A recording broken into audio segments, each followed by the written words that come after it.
Right Vijayawada ఇంద్రకీలాద్రిపై దుర్గమ్మ సన్నిధిలో దసరా ఉత్సవాలు ప్రారంభమయ్యాయి.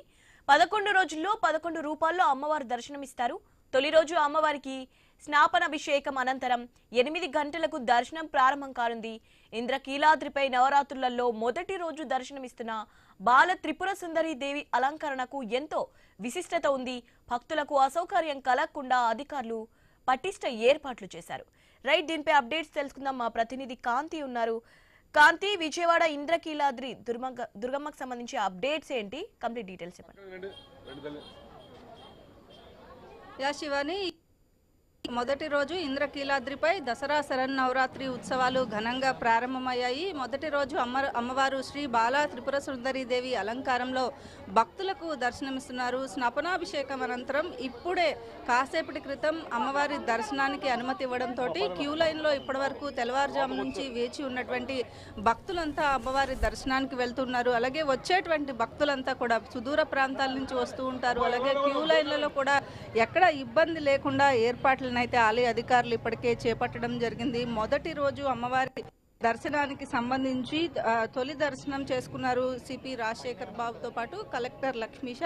దుర్గమ్మ నామస్మరణతో ఇంద్రకీలాద్రి మారుమ్రోగుతోంది. అలాగే ఇంద్రకీలాద్రికి సంబంధించినంత వరకు కూడా ఈ 11 రోజుల పాటు అమ్మను దర్శించుకునేందుకు వివిధ రూపాలలో రోజుకొక అలంకారంలో అమ్మవారు దర్శనమిస్తూ ఉంటారు. అందులో భాగంగా ఈరోజు బాలా త్రిపుర సుందరి దేవి అలంకారంలో అమ్మవారు దర్శనమిస్తున్న నేపథ్యంలో బాలాదేవి ఎంతో మహిమాన్వితమైనదిగా పండితులు చెప్తూ ఉన్నారు. బాల మంత్రం కూడా చాలా గొప్పదిగా ఉంటుంది. అందుకే ఉద్యోపాసనకు మొట్టమొదట బాల మంత్రాన్నే ఉపదేశిస్తూ ఉంటారు. ఈ నేపథ్యంలో మహా త్రిపుర సుందరి దేవి నిత్యం కొలువుండే పవిత్రమైన శ్రీచక్రంలో మొదటి ఆమ్యాయంలో ఉండే మొదటి దేవతగా బాలా త్రిపుర సుందరి దేవిని పిలుస్తూ ఉంటారు. అందుకే ముందుగా బాలా త్రిపుర దేవి అనుగ్రహం పొందితేనే మహా త్రిపుర సుందరి దేవి అనుగ్రహం పొందగలుగుతామని చెప్పి భక్తుల నానుడి. ఈ నేపథ్యంలో దసరా ఉత్సవాలలో పూర్ణ ఫలం అందించే అలంకారం ఈ రోజు కావడంతో తెల్లవారుజాము నుంచి ఎక్కడి నుంచో వచ్చేటువంటి భక్తులంతా కూడా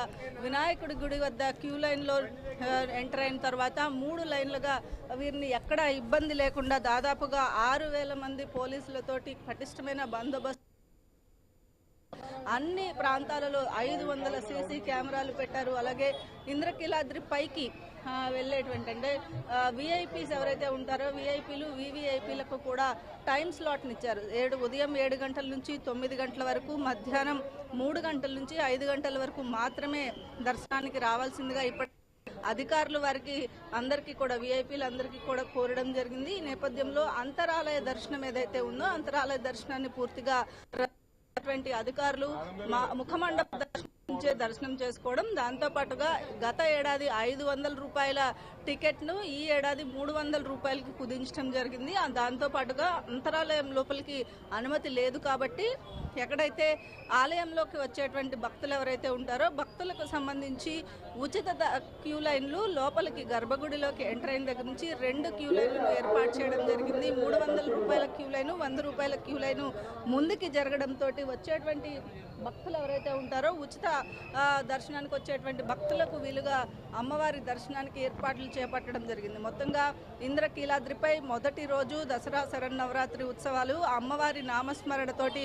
మారుమ్రోగుతున్నాయి. ఇంద్రకీలాద్రి ప్రాంగణం అంతా కూడా భక్తుల కోలాహలంతో ప్రస్తుతం వెలసిల్లుతుందని చెప్పుకోవాలి. Shivani. Right, thank you Kanthi.